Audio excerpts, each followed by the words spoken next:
राहुल गांधी जो सच कहा, अरे चोर को चोर नहीं कहेंगे तो क्या साहूकार कहेंगे? वो तो प्रधानमंत्री है ना, उनका तो अपमान करना भी तो ठीक नहीं है। लेकिन पूरे इतने प्रधानमंत्री गुजरे भारत देश में, जितने गाली ये प्रधानमंत्री खाए कोई नहीं खाए। Rahul Gandhi is a educated person, okay, and Modi ji is a chai वाला।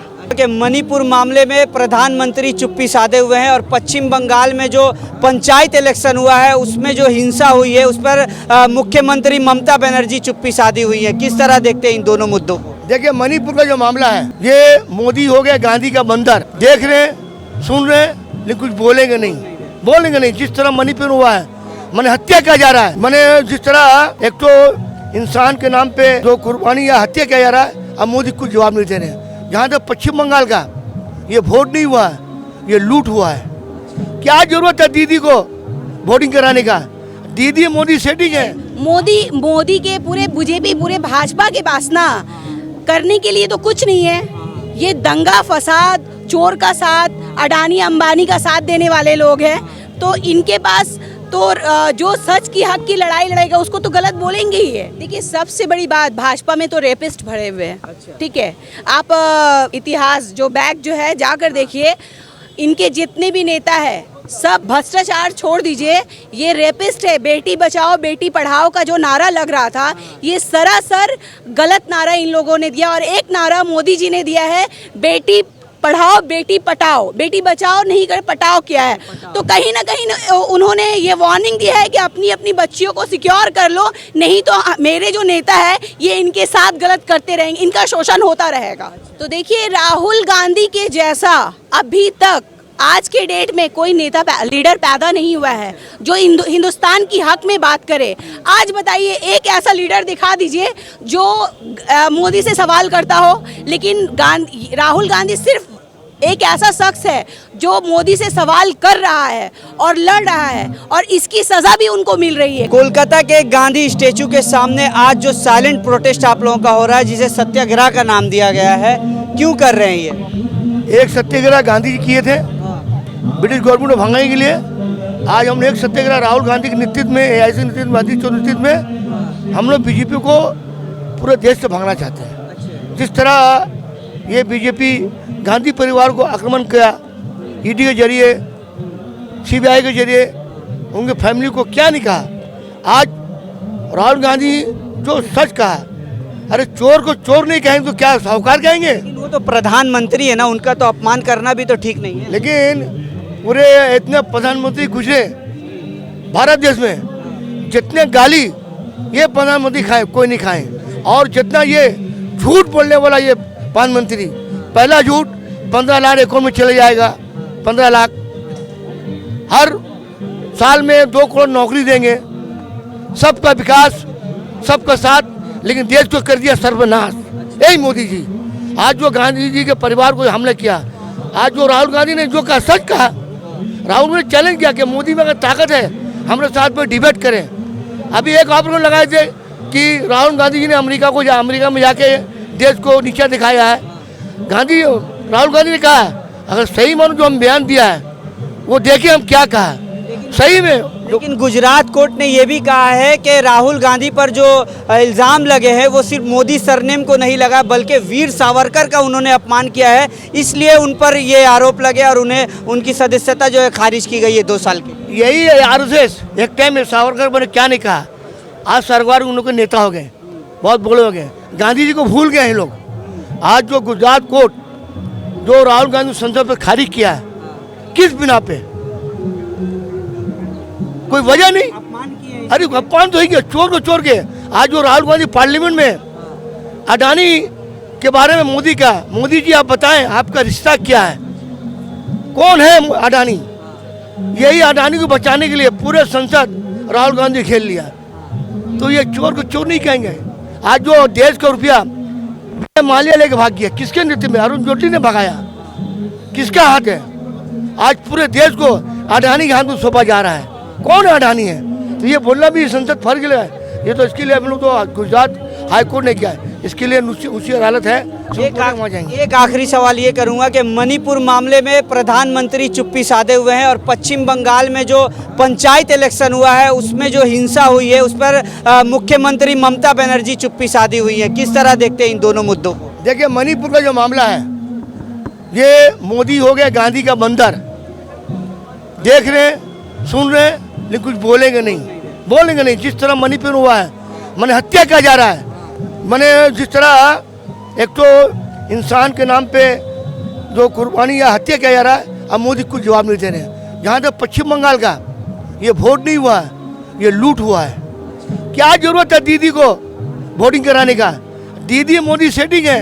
आज जो इतना सेनाबानी आया पश्चिम बंगाल में, कोई काम नहीं किया, बैठा हुआ। लेकिन तृणमूल कांग्रेस के जो कार्यकर्ता थे वो सबसे ज़्यादा इस पंचायत इलेक्शन में उनकी मौत हुई है और आप कह रहे हैं कि मोदी और दीदी मिली हुई है। ये तो गुष्टी द्वंद्व है उन लोग का, तृणमूल गुष्टी द्वंद्व है। आप देखिए टीवी में, एक जिला परिषद टिकट नहीं मिला, वो विरोध में गया, विरोधी में कटा हुआ, तो कांग्रेस सीपीएम ने नहीं मारा, ये गुष्टी द्वंद्व मारा है। और ये लोग कह रहे कि आपसी लड़ाई, और ये रंग दे दिया कि सीपीएम कांग्रेस ने मारा। रिजल्ट से कितना खुश है? रियल से वोट नहीं हुआ है, गणतांत्रिक हत्या हुआ, जमहूरियत का खून हुआ है। में क्या कहेंगी कि क्या ये प्रोटेस्ट वाकई में राहुल गांधी की सदस्यता खारिज जो हुई है उसके लिए काम आएगा?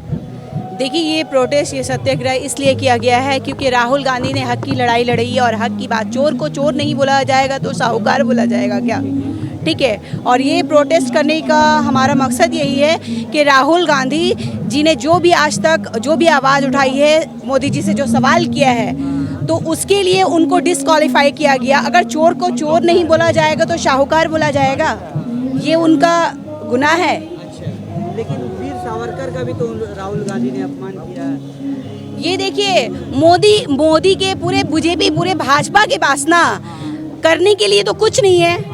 ये दंगा फसाद, चोर का साथ, अडानी अंबानी का साथ देने वाले लोग हैं, तो इनके पास तो जो सच की हक की लड़ाई लड़ेगा उसको तो गलत बोलेंगे ही है। तो इनका ये कल आप भी एक महिला हैं और बृजभूषण शरण सिंह जो प्रधानमंत्री के सबसे खास कहा जा सकता है, वो उनके सांसद है, वो उनके पार्टी करने वाले हैं, उन पर कल चार्जशीट भी दाखिल कर दी गई है। प्रधानमंत्री उनके मामले में कुछ नहीं कह रहे, इसको क्या देखते? देखिए, सबसे बड़ी बात, भाजपा में तो रेपिस्ट भरे हुए हैं। अच्छा। ठीक है, आप इतिहास जो बैक जो है जाकर देखिए, इनके जितने भी नेता है सब भ्रष्टाचार छोड़ दीजिए, ये रेपिस्ट है। बेटी बचाओ बेटी पढ़ाओ का जो नारा लग रहा था, ये सरासर गलत नारा इन लोगों ने दिया। और एक नारा मोदी जी ने दिया है, बेटी पढ़ाओ बेटी पटाओ, बेटी बचाओ नहीं कर पटाओ किया है।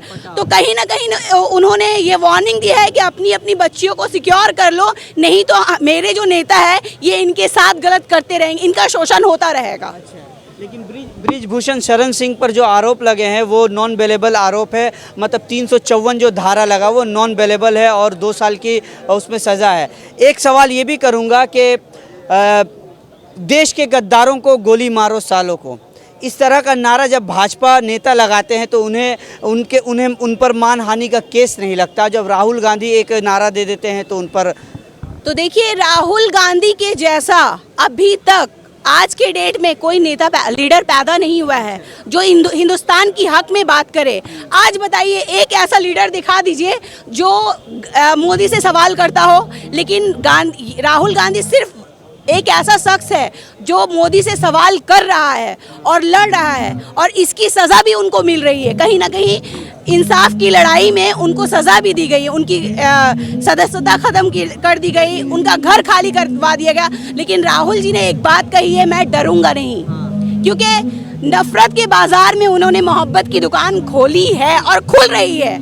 आने वाले कल में ये जो आज सत्याग्रह में जितनी भी भीड़ है, ये हक परस्त लोग हैं, सच के साथ है, ये बिकाओ या टिकाओ या पैसे से लाए हुए नहीं है। अच्छा, राहुल गांधी, आप कह रही है राहुल गांधी ने सच की दुकान, मोहब्बत की दुकान खोली है, लेकिन प्रधानमंत्री भी तो आज जाकर अमेरिका उनको सलाम कर रहा है, जो वर्ल्ड सबसे ज़्यादा पावरफुल जो देश है अमेरिका। देखिए, first of all Rahul Gandhi is a educated person, okay, and Modi ji is a chai wala. ये चाय वाला, इसकी औकात चाय वाले की रहेगी। ये अलग बात थी जब इनको पूरा हिंदुस्तान सौंपा गया तो इनकी जिम्मेदारी थी कि हक के लिए, गरीबों के लिए, बेरोजगार के लिए, किसानों के लिए, बेटियों के लिए हर वो चीज़ करते, लेकिन वो कुछ नहीं करते हैं। सिर्फ कैमरा में आने का उनका एक मकसद रहता है कि फ़ोटो शूट कराना है, और जितने भी भ्रष्टाचार, डेमोक्रेसी, मतलब इतना ज़्यादा गंदगी फैला दिया है ये सिर्फ और सिर्फ मोदी जी और मोदी जी के जितने भी नेता, लीडर, पूरी भाजपा पार्टी ये गंदगी को फैला रही है। आखिरी सवाल करूंगा, पश्चिम बंगाल पंचायत इलेक्शन हिंसा के बारे में क्या कहेंगे? देखिए, पश्चिम बंगाल में ममता बनर्जी जी ने जो एक बात कही थी कि उनके ऊपर बहुत जुल्म हुआ है, 34 साल से CPIM के दौर से बहुत सारे जुल्म हुए उनके। तो चलिए 34 साल पहले तो हम नहीं थे, पैदा हुए होंगे उस वक्त, लेकिन आज जो हम लोग देख रहे हैं 10 सालों में जो ममता बनर्जी बंगाल की बेटी बने फिर रही थी, दीदी बने फिर रही थी, लेकिन इस पंचायत इलेक्शन में उसने साबित कर दिया कि मोदी की वो दीदी और मोदी में सिर्फ एक फर्क है कि मोदी दाढ़ी रखता है और दीदी साड़ी पहनती है, ये फर्क है। और इतनी गंदी, इतना जो खून हुआ, किसका खून हुआ, कौन गया, चलिए बताइए। क्या किसी लीडर के बच्चे आते हैं मैदान पे? आम आदमी, इतने जो लाखों का खून बह गया, एक मुसलमान को मार डाला। दीदी धर्म का कार्ड खेलती हैं, और आज जो ये खेल, गंदी राजनीति, ये इलेक्शन तो करवाना ही नहीं चाहिए था उनको। जब उनको विरासत के बंगाल को अपनी राजधानी समझ के, अपना मतलब होता है ना किंगडम समझ रही है, तो वो इलेक्शन ही नहीं करवाती। लेकिन आज जो इतने लोग मरे हैं, जिनका घर बर्बाद हुआ है, जिनके परिवार रोड पे आ गए, उनके साथ क्या इंसाफ होगा? क्या उनको इंसाफ मिलेगा? और जो मारे हैं, क्या उनको बड़ा पद देंगी ममता बनर्जी? ये मैं तो एक ही चीज़ बोलना चाहूँगी कि बंगाल के लोगों ने ममता बनर्जी को बहुत उम्मीद से लाया था और बहुत कुछ सोच के लाया था, लेकिन आज जो ममता बनर्जी गंदी राजनीति चल रही है, वो सिर्फ और सिर्फ पूरे बंगाल को बर्बाद करने का एक ही वजह है, वो है ममता बनर्जी।